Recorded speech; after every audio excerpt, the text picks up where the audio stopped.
बंगाल की लोक कथाओं में ना कुछ कहानियां ऐसी हैं जो आपके पैरों तले जमीन खिसका देंगी। ये कहानी घर की दीवारों में बसे भरोसे और प्यार पर ही एक खौफनाक सवाल उठाती है। तो चलिए आज सामना करते हैं शाक चुन्नी की सच्चाई का। सवाल तो बड़ा सीधा सा लगता है ना, पर जरा सोचिए, क्या हो अगर वो इंसान जिसके साथ आप अपनी पूरी जिंदगी गुजार रहे हैं वो अचानक कोई और बन जाए, इतना पराया, इतना अलग कि पहचानना ही नामुमकिन हो जाए। तो कहानी शुरू होती है कलकत्ता में। हुगली नदी के किनारे बसा एक पुराना 2 मंजिला सा घर, और इसी घर में रहते थे संजीत और काजल, एक ऐसा शादीशुदा जोड़ा जिनकी दुनिया प्यार और सुकून से भरी थी। 2 साल तक तो उनकी जिंदगी किसी खूबसूरत सपने जैसी थी।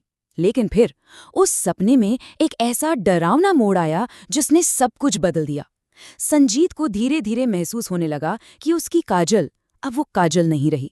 कुछ तो बहुत ज्यादा गलत हो रहा था। और ये बदलाव वाकई बहुत अजीब थे। काजल, जो कभी घर की जान हुआ करती थी, अब एकदम एकदम खामोश रहने लगी। हर रात घंटों तक वो बस बालकनी में खड़ी होकर नदी के उस काले पानी को घूरती रहती। और तो और उसने सिर्फ लाल साड़ी पहनना शुरू कर दिया था। हाथों में वो शंख की बनी सफेद चूड़ियां, जिन्हें शाखा कहते हैं, वो खनकती रहती थीं। अब देखिए, बंगाल में लाल साड़ी और शाखा दोनों एक सुहागन की निशानी होती हैं, एक शादीशुदा जिंदगी का प्रतीक। पर सबसे ज्यादा परेशान करने वाली बात, उसे अचानक कच्ची मछलियों की एक भयानक सी भूख लग गई थी।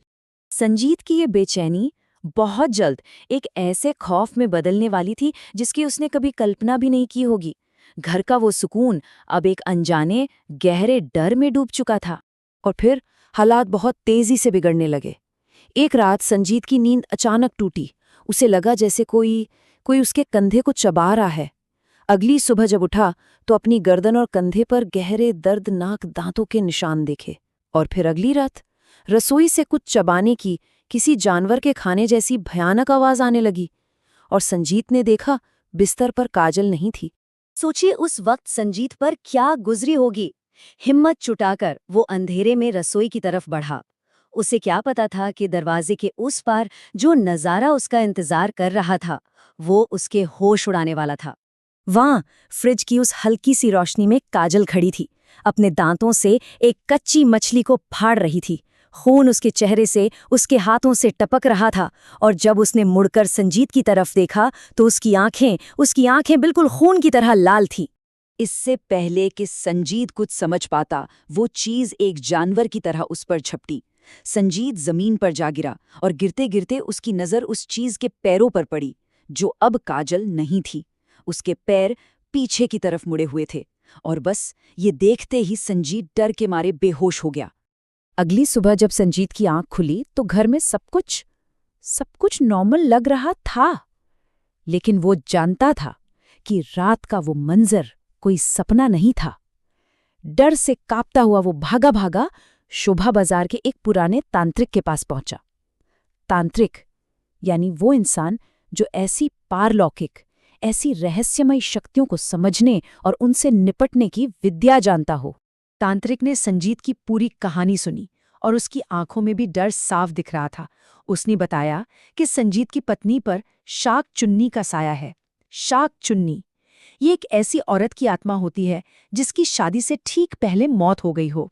अब सोचिए, उस समाज में जहां एक औरत की पूरी पहचान ही उसके विवाह से जुड़ी होती है, ये अधूरी इच्छा उसे एक भयानक बदला लेने वाली आत्मा में बदल देती है।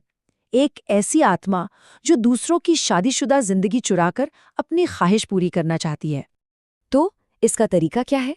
बहुत सीधा और भयानक।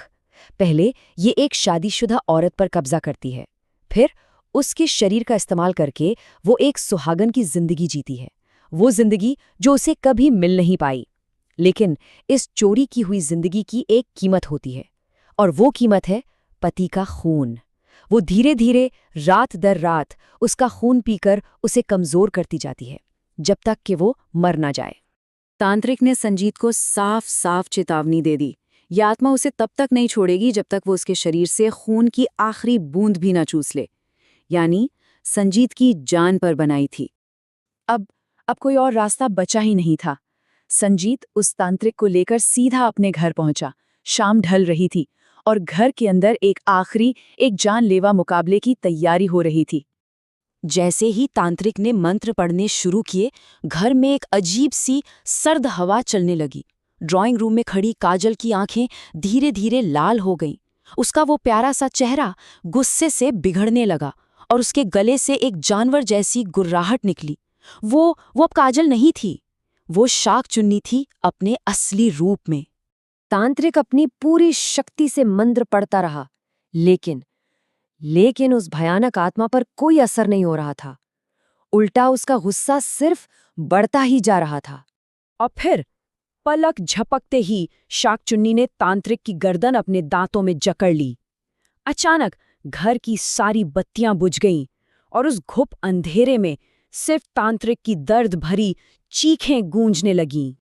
जब तांत्रिक की चीखें शांत हुईं तो वो आत्मा संजीत की तरफ मुड़ी। उसके वो उल्टे पैर जमीन पर एक भयानक आवाज के साथ घिसट रहे थे। उस रात उस घर से एक आखिरी दिल दहला देने वाली चीख सुनाई दी और फिर खामोशी। इसके बाद जो हुआ उसने पूरे मोहल्ले में हमेशा के लिए खौफ भर दिया। अगली सुबह जब पड़ोसी और पुलिस डरते डरते घर के अंदर गए तो उन्होंने एक ऐसा मंजर देखा जिसे वो शायद कभी नहीं भुला पाएंगे। फर्श पर संजीत और आंतरिक की लाशें पड़ी थीं। उनके जिस्म पर गहरे काटने के निशान थे और सबसे अजीब बात, उनके शरीर बिल्कुल सफ़ेद पड़ चुके थे, जैसे उनमें खून की एक बूंद भी बाकी ना हो। डॉक्टरों को भी मौत की वजह समझ नहीं आई, लेकिन ये खौफ यहीं ख़त्म नहीं हुआ था। उनकी एक पड़ोसन थी, 70 साल की मिसेस चैटर्जी।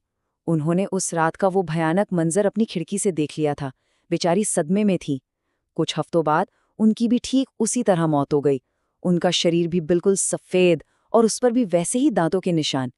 उनका परिवार इतना डर गया कि रातों रात वो मोहल्ला छोड़कर हमेशा के लिए चला गया। आज भी कैलकाटा का वो घर वीरान पड़ा है। लोग कहते हैं कि उस गली से गुजरने में भी रूह काम जाती है।